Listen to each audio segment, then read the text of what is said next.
આગળ વધીએ દેશની જાસૂસી કરતા બે ગદ્દારો દબોચાયા। ગુજરાત એટીએસ ને મોટી સફળતા મળી। દમણમાંથી મહિલા, ગોવાથી પુરુષ જાસૂસની ધરપકડ। બંને જાસૂસો પાકિસ્તાનના સંપર્કમાં હતા। આરોપી એકે સિંહ અગાઉ સેનામાં સુબેદાર હતો। પાકિસ્તાનના જાસૂસોને આર્થિક રીતે તે મદદ કરતો હતો। મહિલા જાસૂસનું નામ રશ્માની રવિન્દ્રપાલ અજય કુમાર સિંહ દીમાપુરમાં આર્મીમાં સુબેદારનું કાર્ય કરતો હતો। અંકિતા શર્મા નામની મહિલા સાથે આર્મીની બદલી સહિતની માહિતી શેર કરતો હતો। વોટ્સએપમાં અલગ અલગ એકાઉન્ટ બનાવ્યા હતા। રસમની આર્મીના લોકો સાથે પરિચય વધારી માહિતી મેળવતી હતી। હની ટ્રેપ કરીને માહિતી કઢાવતી હતી તેવી જાણકારી છે। દમણથી મહિલા અને ગોવાથી પુરુષ જાસૂસની ધરપકડ કરવામાં આવી છે। બંને જાસૂસો પાકિસ્તાનના સંપર્કમાં હતા અને મોડસ ઓપરેન્ડી એ પ્રકારની હતી કે હની ટ્રેપ થાય અને ત્યારબાદ આ જે પૂર્વ આર્મીના જવાનો છે તેમની પાસેથી માહિતી મેળવવામાં આવે। ગોપનીયતાની એ માહિતી પણ લીક થતી હતી।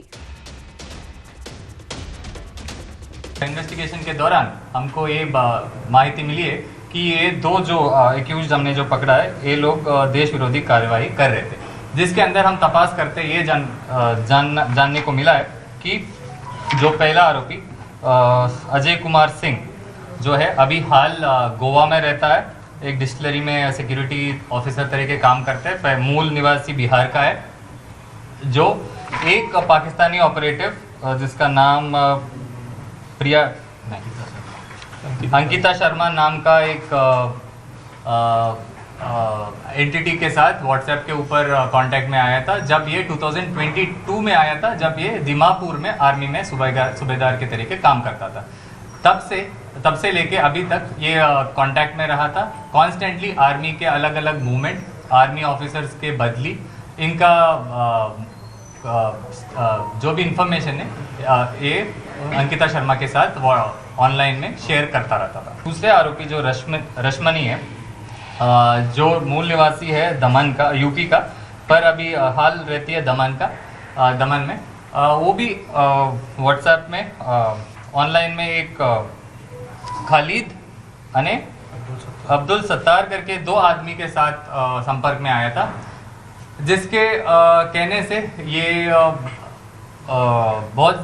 उनका ये कहना था कि ये उनके बागरूप में काम करे और अलग अलग आर्मी के मूवमेंट और आर्मी ऑफिसर्स के इंफॉर्मेशन पता करके उनको पहुंचाए। સુરેન્દ્રનગરના મૂળી તાલુકાના ભેટ ગામની સીમમાં આવેલ સરકારી જમીનમાંથી ગેરકાયદેસર કોલસાનું ખનન ઝડપાયું। ચોટીલા ડેપ્યુટી કલેક્ટર અને તેમની ટીમ દ્વારા દરોડા પાડવામાં આવતા સમગ્ર હકીકત સામે આવી। સરકારી જમીનમાંથી ગેરકાયદેસર કોલસાનું ખનન કરાતું હતું। સ્થળ પરથી 150 મેટ્રિક ટન કોલસો, 3 ડમ્પર, 2 લોડર, 5 ટ્રેક્ટર, 5 બાઇક, 15 ચરખી, 16 બકેટ, 2 કમ્પ્રેશર મશીન, 1 જનરેટર સહિત કુલ 2.87 કરોડનો મુદ્દામાલ કબજે કરાયો। 16 મજૂરોને પણ સ્થળ પરથી કોલસાના કૂવામાંથી રેસ્ક્યુ કરાયા। ગેરકાયદેસર કૂવામાંથી કોલસાનું ખોદકામ કરનાર 6 ભૂમાફિયાઓ સામે લેન્ડ ગ્રેબિંગ તેમજ તડીપાર કરવા અંગે કાર્યવાહી હાથ ધરાઈ છે।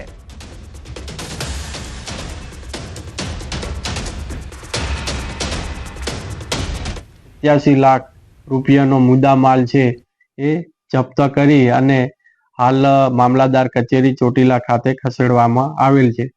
આ તદ્દન ગેરકાયદેસર કૂવામાંથી જે કોલસાનું ખોદકામ કરતા હતા તે ઈસમોને પણ આઈડેન્ટિફાઈ કરવામાં આવેલ છે।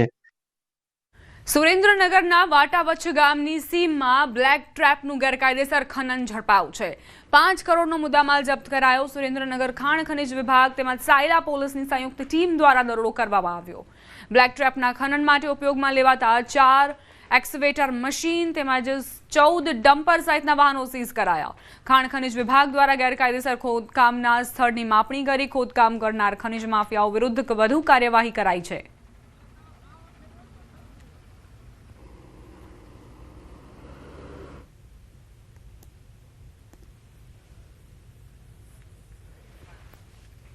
સુરેન્દ્રનગર જિલ્લામાં ખનન માફિયાઓ બેફામ બન્યા છે। 5 દિવસમાં કરોડો રૂપિયાની ખનીજ ચોરી ઝડપાઈ। ભેટ ગામ, ખાખરાડી, વાટાવચ્છમાંથી ઝડપાઈ ચોરી।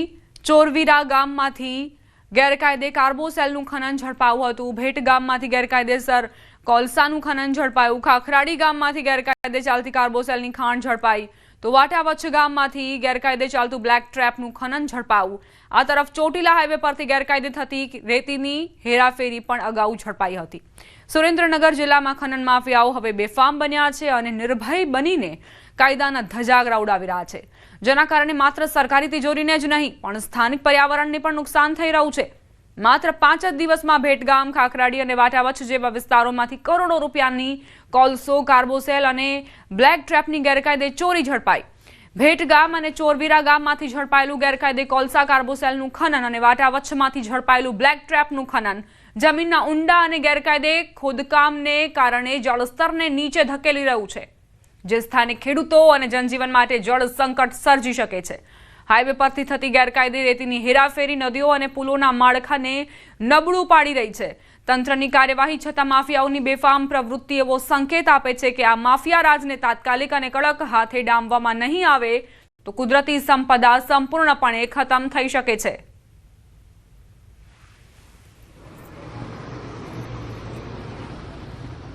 સુરેન્દ્રનગરના સાયલાના વાટાવચ્છ ગામની સીમા બ્લેક ટ્રેપના ગેરકાયદેસર ખનન મામલે ખાણ ખનીજ વિભાગ દ્વારા જમીન માપણીની કાર્યવાહી શરૂ કરાશે. સરકારી જમીનમાં ગેરકાયદેસર ખોદકામમાં ખાણ ખનીજ વિભાગ અને પોલીસ દ્વારા સંયુક્ત દરોડા કરીને ₹5 કરોડનો મુદ્દામાલ જપ્ત કરાયો હતો. હાલ માપણીની કામગીરી પૂર્ણ થયા બાદ કેટલા રૂપિયાનું ખનીજ ખનન કરાયું છે તેનો આંકડો બહાર આવશે.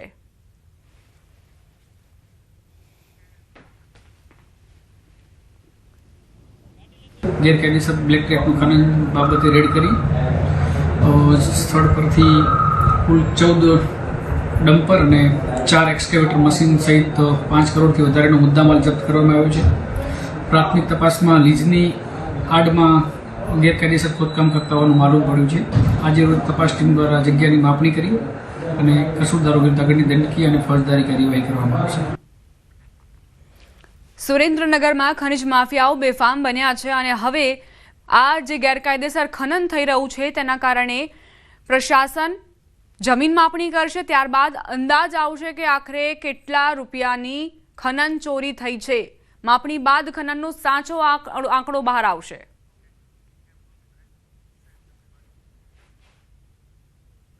પોલીસ ડિજિટલ અરેસ્ટ સામે મેગા પ્લાન તૈયાર કરી રહી છે, જે સંદર્ભે પોલીસ કમિશનર અનુપમસિંહ ગેહલોત દ્વારા ખાસ સેમિનારનું આયોજન કરાયું.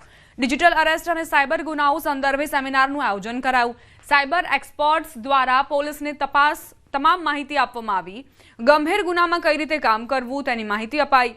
આ સેમિનારમાં ઉચ્ચ પોલીસ અધિકારીઓ પણ માહિતી મેળવી રહ્યા છે.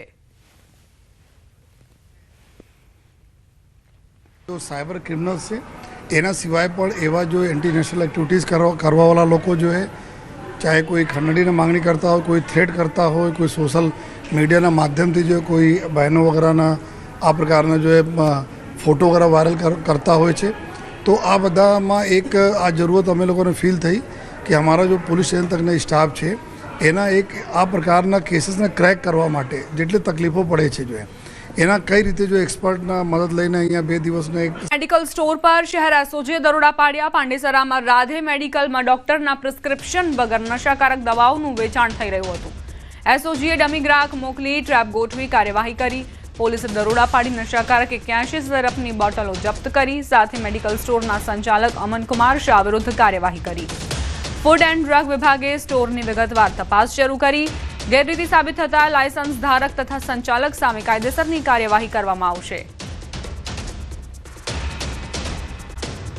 સમાચાર સુરતથી. કીર્તિ પટેલ પર વધુ એક ગુનો દાખલ. અલ્પેશ ડોંડાએ પોલીસ ફરિયાદ નોંધાવી. યુવકને ધમકી આપ્યાનો આરોપ. બેભત્સ ભાષાનો પ્રયોગ કરી ધમકી અપાઈ. અગાઉ પણ કીર્તિ પટેલ પર ખંડણી અને હાફ મર્ડરની ફરિયાદો નોંધાઈ ચૂકી છે. સુરતથી આ સમાચાર, જ્યાં કીર્તિ પટેલ પર વધુ એક ગુનો દાખલ થયો છે. અલ્પેશ ડોંડાએ આ પોલીસ ફરિયાદ નોંધાવી છે, જેમાં એવો આરોપ છે કે યુવકને ધમકી આપવામાં આવી, બેભત્સ ભાષાનો પ્રયોગ કર્યો. અગાઉ પણ કીર્તિ પટેલ પર ખંડણી અને હાફ મર્ડરની ફરિયાદો નોંધાઈ ચૂકી છે. એવામાં વધુ એક ફરિયાદ